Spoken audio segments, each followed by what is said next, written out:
Hey folks, it's Stefan. Today I'm here with a GCM Extra, all about the song Undertale from Undertale. About 6 months ago, a comment from Cheesy Puhelo on the Undertale GCM gave me an idea.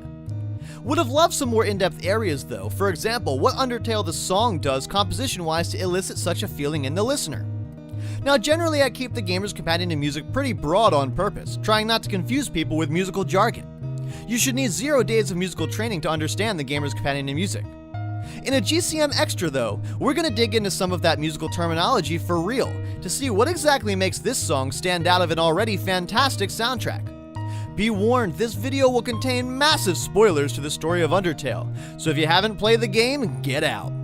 Or at least proceed at your own risk.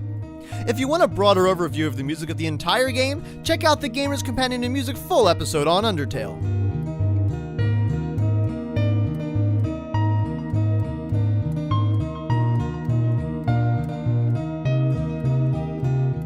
Okay, so there seems to be fairly universal agreement here that the song Undertale is the most emotional song in the game. Granted, you can debate this surely, but my own opinion is that the song helps to create the single most powerful moment in this game.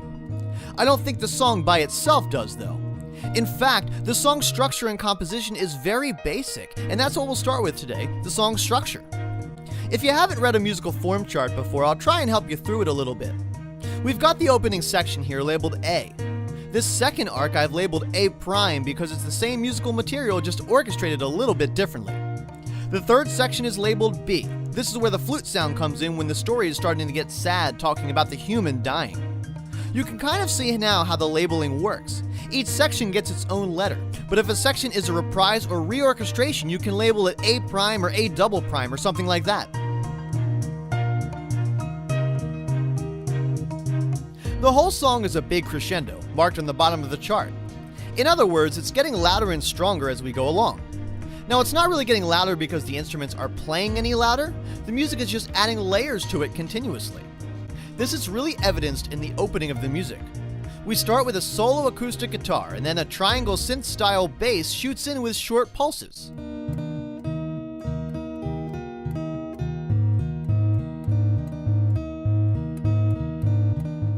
The secondary melody is then added in on the piano, followed by an ambient background pad.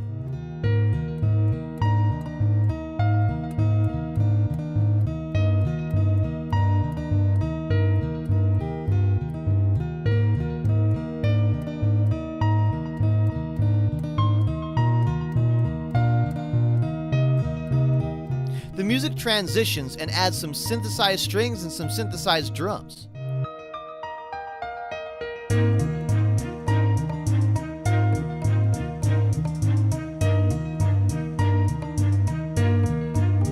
The music is literally the same 8 measures over and over and over and over.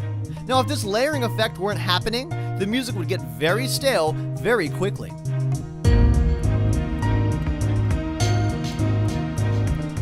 There are 2 crucial moments in the song that kind of buck this trend of constant building or accentuate it, and our ears are really drawn to them. The first one, at measure 72, about 3 minutes in, the flute comes in, and all the other instruments, aside from what sounds like a low harp, cut out completely. This is the part in the story where the fallen human has died. It's very, very emotional.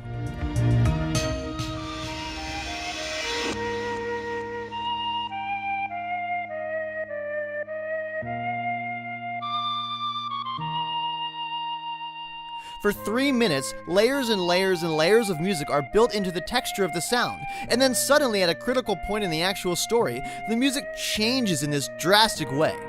This is a very effective compositional technique.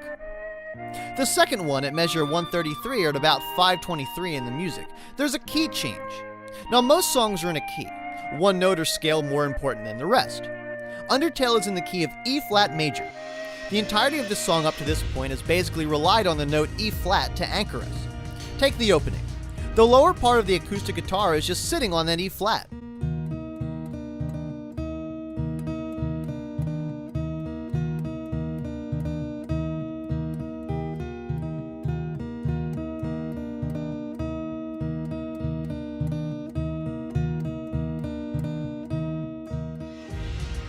Suddenly, the music moves into a new key here, E major. And this is usually a very stark change that the listener will absolutely pick up on. The reason it's so stark here is because the main chord of E flat major and the main chord of E major do not share any notes. Oftentimes the composers will try to change between keys that share some notes to make that transition sound a little bit smoother to the ear.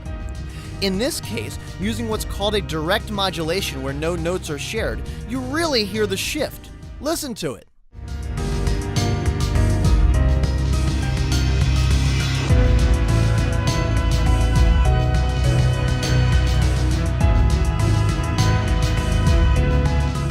Yeah, you really hear it now, right? Now I want to talk about the actual musical content. You could say this song is a mashup. We're combining the two main leitmotifs in Undertale. We're getting the Asriel theme combined with the main theme of Undertale. Now we haven't really heard Asriel's theme that much in the game until this point, mostly because he's been referenced from afar. The big secret is really his role in the whole thing. If you give the statue an umbrella and waterfall, you'll hear memory, and then as you play through the pacifist run, you'll hear that motif more and more. Importantly for this song, it's the thread that plays through almost literally the entire song. It's what the guitar starts us with.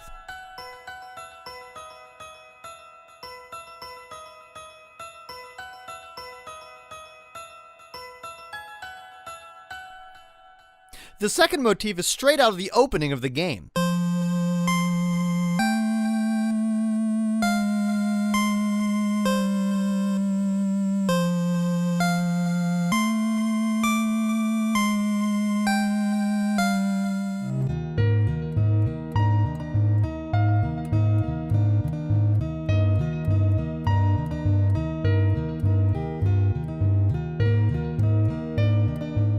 It sounds most frequently in the piano.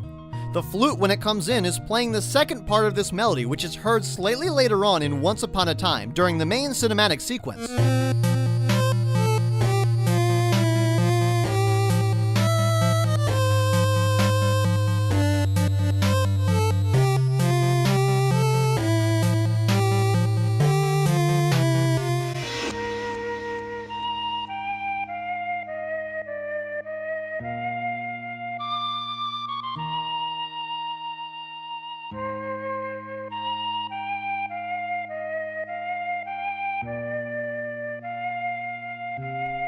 Asriel's theme is really well done. It's simple, but it hovers around the tonic note of E flat and doesn't hit the most important note of the E flat major chord, the third, which is G. Basic chords are made of three notes: the root, the third, and the fifth. The third and the fifth are called such because they're an interval of a third or a fifth away from the root, in this case the root being E flat. The third is so important because it determines whether a chord is major or minor. If the third is a G, it's a major chord, and if the third here is a G flat, it's a minor chord. Here's that difference: E flat major and E flat minor. So by not hitting that note at all in the melody or even the harmony, the music is left slightly ambiguous.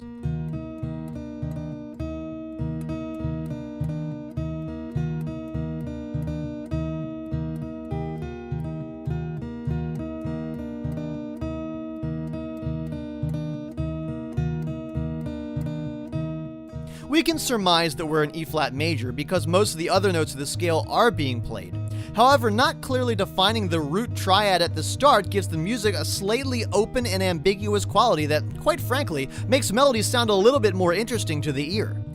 The piano playing the main theme when it comes in does the exact same thing. There's no third.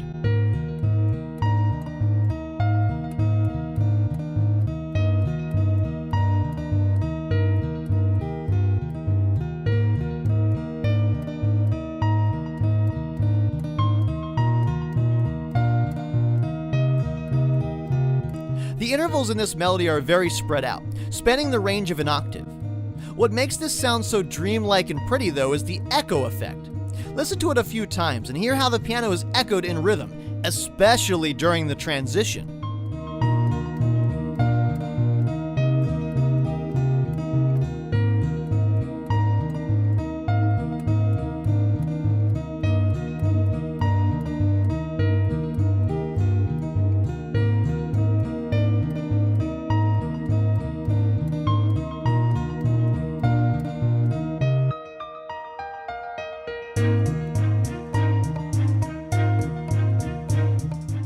With all of this being said, what makes this song stand out to me and has me coming back over and over and over again is that it ends on a question in the music. At the very end, during the last Froggett's text, the music cuts out save for that piano line, which sounds like a combination of piano and glockenspiel here. It's almost as if it's leaving you on a contemplative cliffhanger. The echo effect really shines here. It kind of sounds like they're hitting each note twice.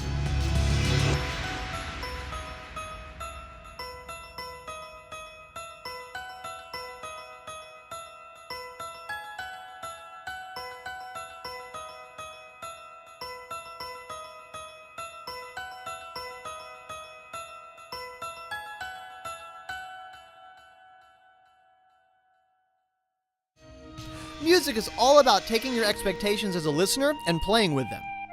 This song does that very well while still following the story.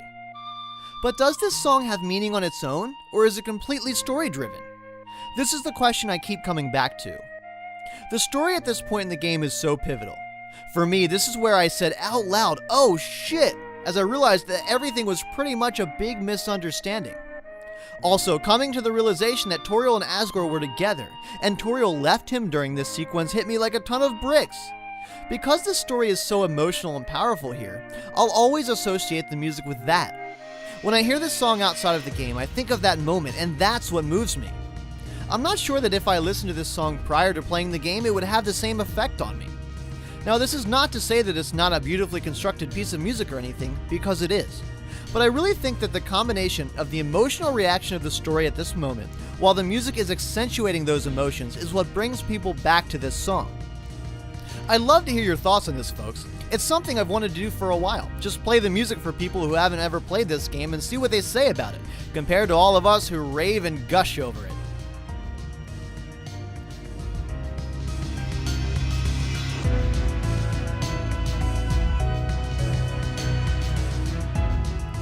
I hope this gave you a little more in-depth look at what makes this particular song so great in the context of this fantastic game. Undertale is a very unique game with an incredible sense of community around it. It's like we've all been through the same thing, so we all share this bond with each other.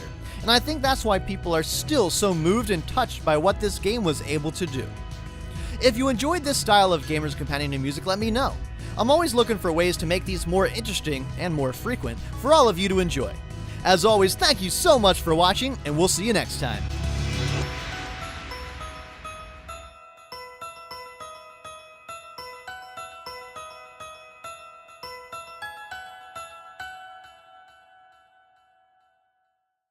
Missed the Undertale episode or want more GCM? Click here, and don't forget to share it along. We'd really appreciate it.